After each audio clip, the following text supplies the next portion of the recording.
dari yang awalnya apa yang membuat dana haji ini bisa naik tahun ini? Indikatornya apa?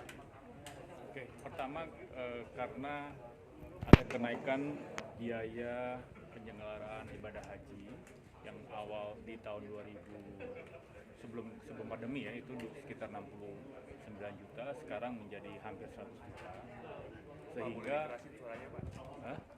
Suaranya agak keras. Ya sehingga otomatis nilai manfaat yang harus diberikan kepada setiap calon jemaah harus meningkat juga sekitar 30 jutaan.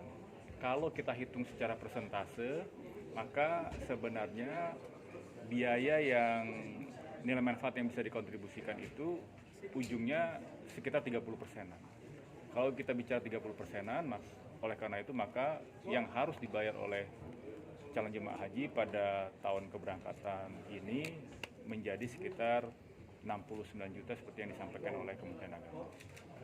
Nah, untuk proporsionalnya 70-30 itu ini kan masih usulan, tapi pertimbangannya boleh ditegaskan lagi Pak, kenapa nggak 60-40? Kan kalau 2022 59% kan, kenapa tahun ini jadi 30%? Kalau kita hitung di bawah dari 70-30 itu kekhawatirannya adalah akan menggerus nilai manfaat dari calon jemaah haji yang akan berangkat di tahun-tahun ke depannya.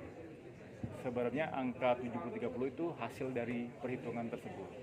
Jadi, tapi silahkan saja nanti Komisi 8 bersama dengan Kementerian Agama akan melakukan diskusi lebih lanjut dan memformulasikan apakah memang ingin mengambil nilai manfaat dari calon jemaah haji yang ke depan akan berangkat dengan asumsi agar calon jemaah haji yang tahun ini berangkat bisa membayar sesuai dengan kemampuannya atau seperti apa, itu kami serahkan kepada panitia kerja. Itu nanti kalau sampai disetujui ya Pak ya, itu nanti dari pemerintah sendiri sudah menyetujui angka tersebut. Misalkan ada jemaah haji yang tidak mampu membayar, itu ketentuan atau regulasi yang harus ditempuh seperti apa? Kalau jemaah haji tidak dapat membayar ya otomatis mereka akan menunda keberangkatannya. Itu pertama. Alat ke depan Pak. Tapi yang paling penting adalah apapun kebijakannya itu sebenarnya itu ada di Kementerian Agama dan Komisi 8 DPR. Jadi kami dari sisi BPKH hanya berusaha untuk memaksimalkan nilai manfaat agar kemampuan dari calon jemaah haji bisa sesuai dengan apa yang dibiayakan pada tahun keberangkatan. Pak, kalau misalnya dengan skema yang sama Pak, terus menerus gitu, itu kan akan menggusur atau memakai biaya calon jemaah haji tahun-tahun ke depannya. Apakah itu berarti BPKH mengelola dana hajinya tidak sustain Pak? Karena pertumbuhannya tidak sama dengan pertumbuhan biaya haji. Baik. Jadi kalau kita bicara sustainabilitas keuangan haji, itu sebenarnya yang kita kedepankan adalah bagaimana agar nilai manfaat yang telah dihasilkan dapat didistribusikan kepada seluruh calon jemaah haji pada jatuh tempo keberangkatan yang akan datang. Jadi kalau misalnya bukan bicara mengenai bahwa uangnya akan tergerus dari sisi nilai pokoknya. Nilai pokoknya tetap ada, tapi kembali lagi kami sampaikan bahwa yang kita jaga adalah bagaimana supaya nilai pokoknya tetap dapat diinvestasikan sehingga memberikan nilai manfaat bagi calon-calon jemaah haji yang akan berangkat ke depannya.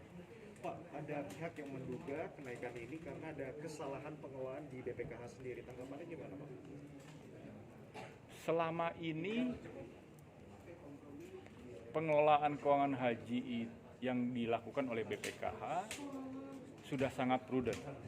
Dalam artian yang ingin kami sampaikan adalah bahwa sampai saat ini mayoritas dari penempatan investasi di surat berharga syariah negara, sekitar hampir 70%. Sementara 30%-nya kurang lebih itu ada di penempatan deposito di perbankan syariah.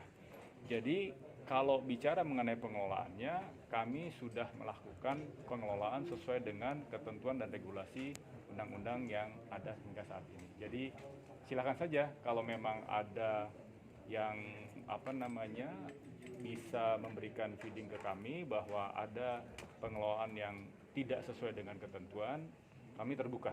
Oleh karena itulah maka kenapa kami beberapa kali melakukan audiensi ke seluruh auditor negara seperti BPK, KPK gitu ya, dan OJK untuk melakukan silaturahmi dan audiensi untuk dapat mengawal pengelolaan keuangan investasi di BPKH ini agar sesuai dengan ketentuan dan regulasi yang berlaku.